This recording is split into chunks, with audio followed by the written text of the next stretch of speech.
Hi hello friends, எல்லாருக்கும் வணக்கம், welcome. எல்லாரும் எப்படி இருக்கிறீங்க? நாங்கள் நல்லா இருக்கேன், நீங்கள் எல்லாருமே நல்லா இருப்பீங்க நம்புகிறோம். ஓகே ஃப்ரெண்ட்ஸ், இன்றைக்கி எங்கிட்ட வீடியோவில் என்ன பார்க்க போகிறீங்கன்னு சொன்னால், இன்றைக்கி வந்துங்கிட்ட இரவு சாப்பாடு தான். கரை நாளைக்கு பிறகு இரவு சாப்பாடோடு வந்திருக்கு நண்பர்களே. இன்றைக்கி பார்த்தீங்கன்னு சொன்னால் சூப்பராக பஞ்சு போல் இட்லியும் அவிச்சு, அதோட பார்த்தீங்கன்னு சொன்னால் நாட்டு நண்டு குழம்பும் வச்சு செமையாக சாப்பிட போகிறது. சம்பா நண்டு, குடுவா நண்டுன்னு சொல்லுவோம், அதுதான். அதில் செமையாக குழம்பு வச்சு இட்லியும் வச்சு சாப்பிட போகிறோம். இந்த இட்லியுமா எதில் அரைக்க போகிறோன்னு சொல்லி பார்த்தீங்கன்னா, நான் வாங்கினேன் இந்த புது கிரைண்டர்லாம் அரைக்க போகிறேன். வாங்க அரைச்சி செமையாக செய்யலாம். அதுக்கு முன்னாடி நீங்கள் இப்போ தான் ஃபர்ஸ்ட் டைம் எங்களை சேனல் பார்க்குறீங்கன்னு சொன்னால், அப்போ மறக்காமல் சோபா சாஸை சப்ஸ்கிரைப் பண்ணுங்கள். அப்படியே பக்கத்தில் இருக்க பெல் சிம்பிளையும் கிளிக் பண்ணுங்கள்.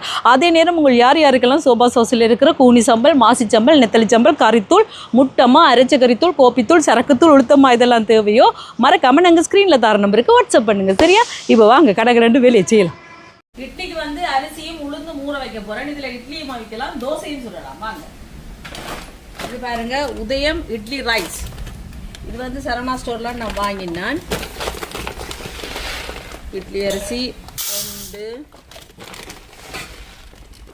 3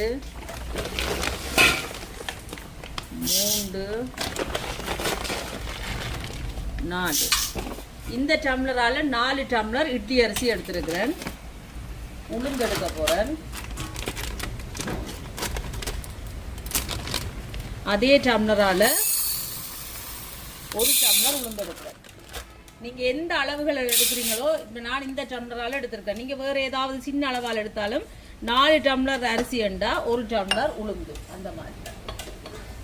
இதோட வந்து வெந்தயம் சேர்ப்போம். 1 2 சின்ன கரண்டி என்னபடியாக இந்த கரண்டியால் 4 சேர்க்குறேன். நீங்கள் 2 டேபிள் ஸ்பூன் அப்படி சேர்த்திங்கன்னா சரி. இப்போ பார்த்தீங்கன்னா எடுத்தாச்சு. இது ரெண்டையும் இப்போ நல்ல வடிவாக கிளஞ்சி கழுவி எடுத்துக்கொண்டு பாருங்கன்னா, அரிசியெல்லாம் கழுவி எடுத்துக்கொண்டு வந்தாச்சு பாருங்க. அரிசி உளுந்தெல்லாம் ஒன்றுக்கு ஒரு 2-3 தடவை நல்லா கிளஞ்சி கழுவி எடுத்துக்கொண்டு வந்தாச்சு. இங்கே உளுந்தும் வெந்தயத்தையும் கழுவியாச்சு. இப்போ மூடி வைப்போம், நல்லா ஊறட்டுக்கும். காலையில் அரைப்போம். நான் இப்போ இரவு ஊற வைக்கிறேன். காலையில் அரைச்சி புளிக்க வச்சு நாளைக்கு இரவு தான் இட்லியோ தோசையோ என்ன சுடுவேன். மிச்சத்தை ஃப்ரிட்ஜில் வச்சுட்டு அடுத்தடுத்த நாள் சுடுவேன். சரியா? நல்லா ஊறட்டுக்கும். இப்போ இட்லிக்கு ஊற வச்சுறான் பாருங்க. அரிசியும் உளுந்தும் நல்லாவே ஊறி இருக்கு பார்த்தீங்களா? இந்த மாதிரி. இன்றைக்கு நான் இந்த பெரிய கிரைண்டரில் தான் அரைக்க போகிறேன். நானும் முதல் தடவை அரைக்கிறேன். முதல் உளுந்து அரைப்போம். கல்லை வச்சு போட்டு போடுவோம். என்ன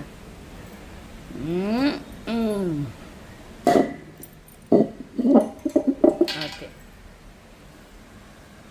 இப்போ உளுந்த சேர்ப்போம்.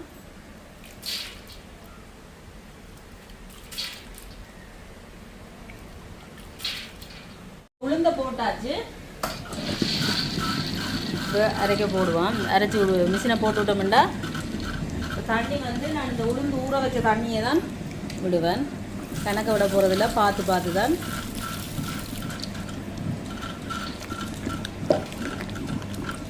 இப்போ வேணும் இந்த மாதிரி அரை உளுந்து நல்லா தண்ணி பார்த்து நாங்கள் தெளித்து விடலாம். ஒரேடியாக விடக்கூடாது. இப்போ உளுந்து நல்லா அரையட்டும். இப்போ உளுந்து நல்லாவே அரைஞ்சிட்டு பாருங்க. நல்லாவே எப்படி பார்க்கணும் பண்ணாங்க. இந்த தண்ணியில் போட்டு பார்த்தா தெரியும். அதான் பார்த்தீங்களா? இந்த மாதிரி மிதக்கணும். இதில் அரைக்க பார்த்தீங்கன்னு சொன்னால் சூடு இல்லை. நாங்கள் மிக்சியில் அரைக்க அந்த மிக்சி சூடாகிடும். இது நல்லா சூடு இல்லைம்மா. பார்த்தீங்களா எப்படி விழுது பாருங்க. இங்கே இது எல்லாத்தையும் அள்ளி எடுப்போம். இப்போ உளுந்து அரைச்சாச்சு. இனி அரிசி அரைச்செடுக்க போகிறோம். பாருங்க, இட்லி அரிசி நல்லாவே ஊறி இருக்குது. அரிசியை போடுவோம்.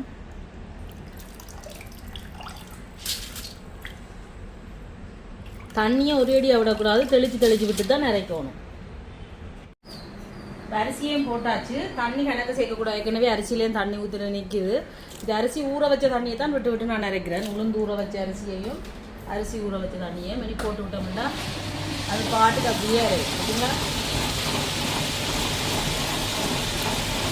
இடையில பார்த்து கையால் அப்படி எடுத்துக்கிடுவோம். இந்த மாதிரி அரைச்சி எடுத்தாச்சு. உளுந்தையும் அரிசியையும் நல்ல பட்டாவே அரைச்சி எடுத்தாச்சு. இதில் கொஞ்சமாக உப்பு சேர்ப்பேன்.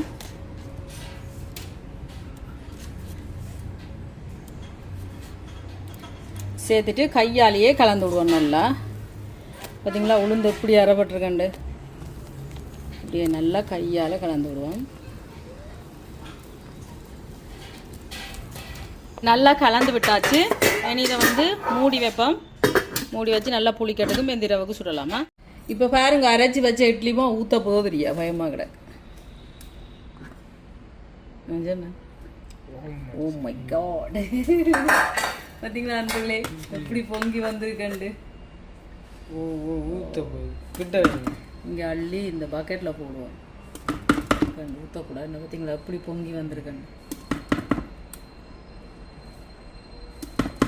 இங்கே ஊற்றுருது. இந்த பக்கெட்டில் அள்ளி வச்சோம்னு சொன்னால் நாங்கள் ஃப்ரிட்ஜில் வச்சிட்டோம்னா எங்களுக்கு தேவையான நேரம் தோசை இட்லி எது வேணாலும் அவிச்சு சாப்பிடலாம். இந்த மாதிரி எடுத்து வைப்போமா. என்கிட்ட பொங்கி ஊற்றுது நண்பர்களே, பார்த்தீங்களா.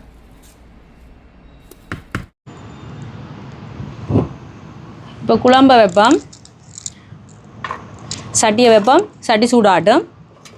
நல்லெண்ணெய் சேர்ப்போம். நல்லெண்ணெயில் நண்டு குழம்பு வச்சா நல்லா இருக்கும். நல்லெண்ணெய் சூடாட்டும். எண்ணெய் சூடாயிட்டு வெந்தயம் சேர்ப்போம். நண்டுக்கு வெந்தயம் சேர்க்கறது நல்ல வாய்வு தொல்லை அஜீரணங்களுக்கு நல்ல. சரியா.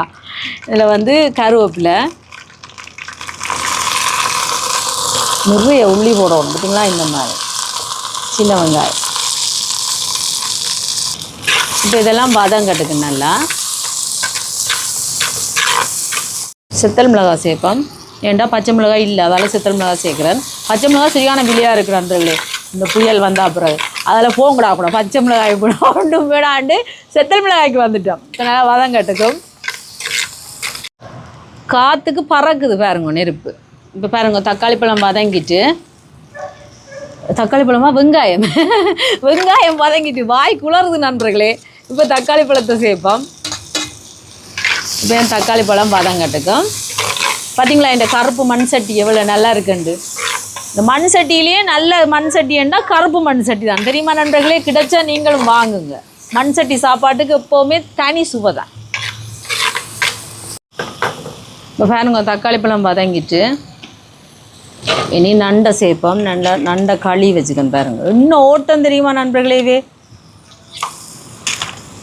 குட்டு ஓடுறோம். அதான் குடுவா நண்டு பேர் இதுக்கு. பார்த்தீங்களா. ஓ பார்த்தீங்களா, குடுவா நண்டு என்று ஏன் பேர் வந்தேன்னு சொன்னால் குடுண்டு ஓடுறபடியா. கோயில் மணி அடிக்குது பார்த்தீங்களா.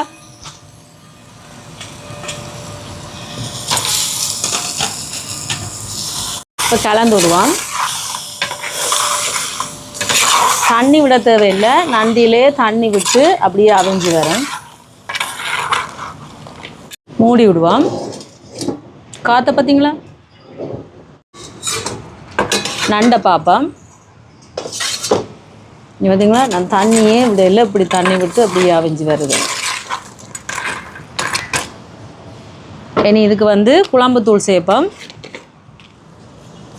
இது வந்து சோபா சாஸ் கறி பவுடர் நீங்களும் ஆர்டர் போடலாம். சரியா.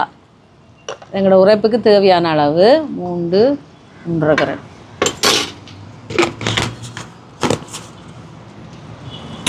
கொஞ்சம் கலந்து விட்டுட்டு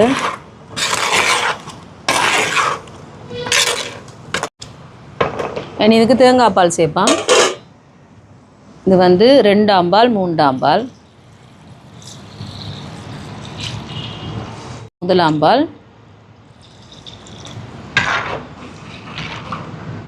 புளியை சேர்ப்போம்.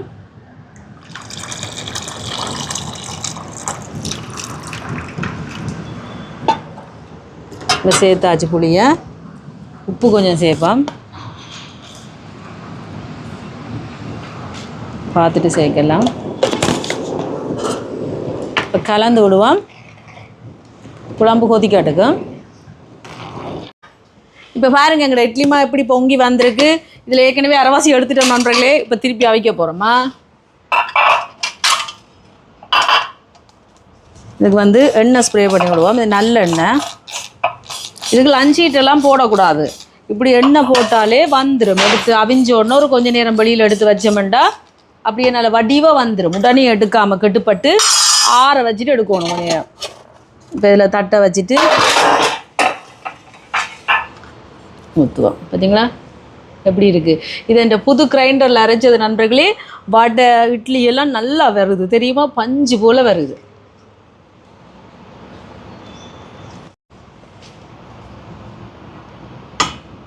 இப்போ இந்த மாதிரி ஊற்றியாச்சு. மூடிட்டு இதில் வைப்போம் அவியட்.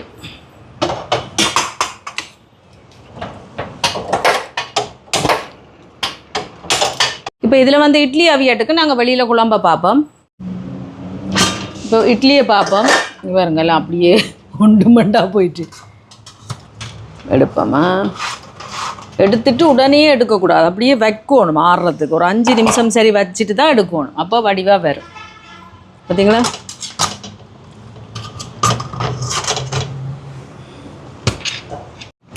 இப்போ பாருங்க குழம்பு கணக்காக வருது. இறக்க போகிறேன். இப்படி என்ன தான் எங்களுக்கு இட்லிக்கு ஊற்றி குள்ள சட்டிக்கு சும்மா அந்த மாதிரி இருக்கும். பார்த்தீங்களா? உப்பு பார்ப்போமா?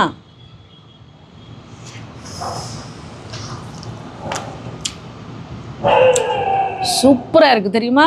இந்த குடுவா நண்டுக்கண்டே ஒரு வாசம் இருக்குது. அந்த வாசம் எல்லாம் சேர்ந்து குடுவா நண்டுக்கண்டே ஒரு வாசம் இருக்குது தெரியுமா? நீங்கள் சாப்பிட்டாக்கூட சொல்லுங்கள் ஓமா இல்லையாண்டு. செம்மையாக இருக்கும். இது வந்து புட்டுக்கும் அந்த மாதிரி இருக்கும், இடியப்பத்துக்கு அந்த மாதிரி இருக்கும், சோறுக்கு அந்த மாதிரி இருக்கும். நான் இன்றைக்கி வித்தியாசமாக இட்லிக்கு சாப்பிடுவேன். நல்லாயிருக்கும். அடுப்பை நிப்பாட்டியாச்சு. பாருங்கள் எங்களோட குழம்ப. இல்லைங்களா மண் சட்டி சூட்டுக்கு அப்படியே கொத்திச்சு கொண்டு இருக்கு. இல்லை பெரிய சட்டியில் விட்டு அப்படி ஓடி திரிஞ்சு குழம்பு கொதிக்கும். பார்த்தீங்களா எப்படி இருக்குது பாருங்க. சரிங்களா? இப்படி இருந்தால் தான் இட்லிக்கு குழச்சி சாப்பிட நல்லா இருக்கும். இன்னும் கொஞ்சம் வச்சா வத்திரும். ஆனால் எனக்கு இப்படி தான் இருக்கும். ஏண்டா மிச்சம் பண்ணால் நாங்கள் விடியையும் சாப்பிடுவோம். இப்போ இட்லி எடுப்போம்.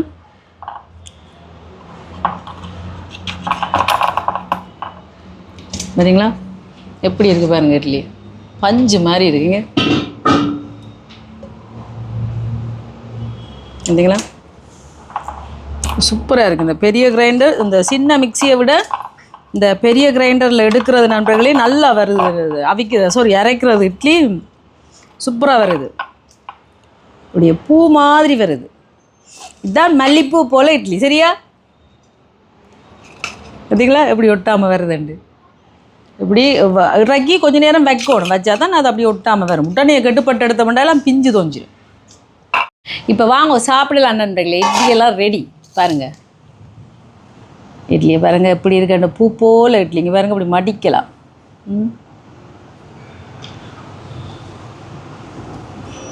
தான் சோபா சோஸ் இட்லி.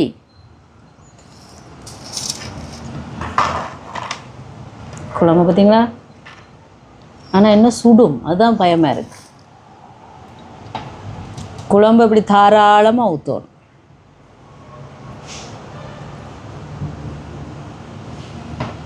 அதுக்கு பிறகு வாங்கோ சாப்பிடலாம். தம்பி ஒரு இப்படி குதிரையில் வச்சு சாப்பிட்டா தான் எனக்கு சாப்பிட்ட மாதிரி இருக்குது. வாங்க சாப்பிடலாம். இங்கே பாருங்க இட்லியை பார்த்தீங்களா? பார்த்தீங்களா பஞ்சு மாதிரி இட்லி, பூ போல் இட்லி. பார்த்தீங்களா நண்பர்களே? எப்படி குழம்போட குழச்சி சாப்பிடணும்.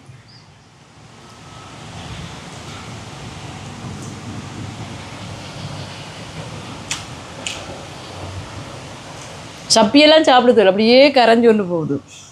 அப்படி பஞ்சு மாதிரி இருக்குது தெரியுமா? வேறு லெவல்.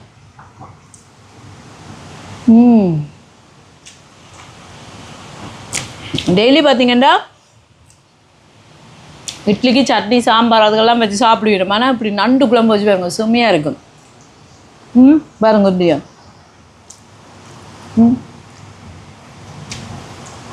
பார்த்தீங்களா? இது எங்களை பெரிய கிரைண்டர், புது கிரைண்டரில் அரைச்சது.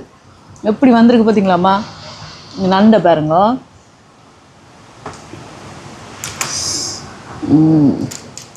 அம்மா என்ன சூடு. அந்த நண்டையும் வச்சு இப்படி சாப்பிடணும்.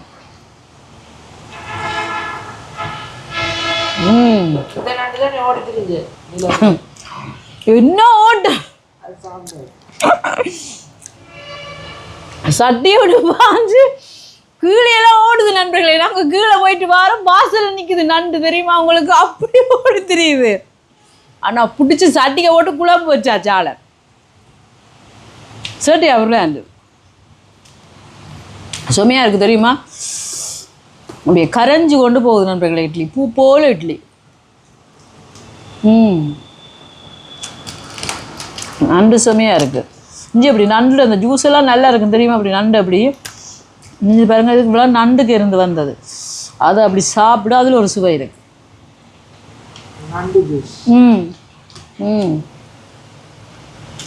அருமை, அப்படி இருக்கும்.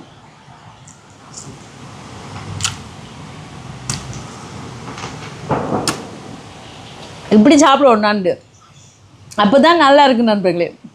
செம்மையாக இருக்குது தெரியுமா? விட்டா அப்படியே சாப்பிட்டு கொண்டே இருப்பேன். உங்களுக்கு கோபம் தான் வரும், என்னடா ஒரு சாப்பிட்டு கொண்டே.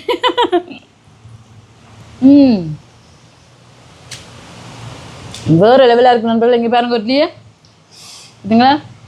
இங்கே பாருங்க எப்படி ஒரு பூ போல் இருக்குன்னு பார்த்தீங்களா?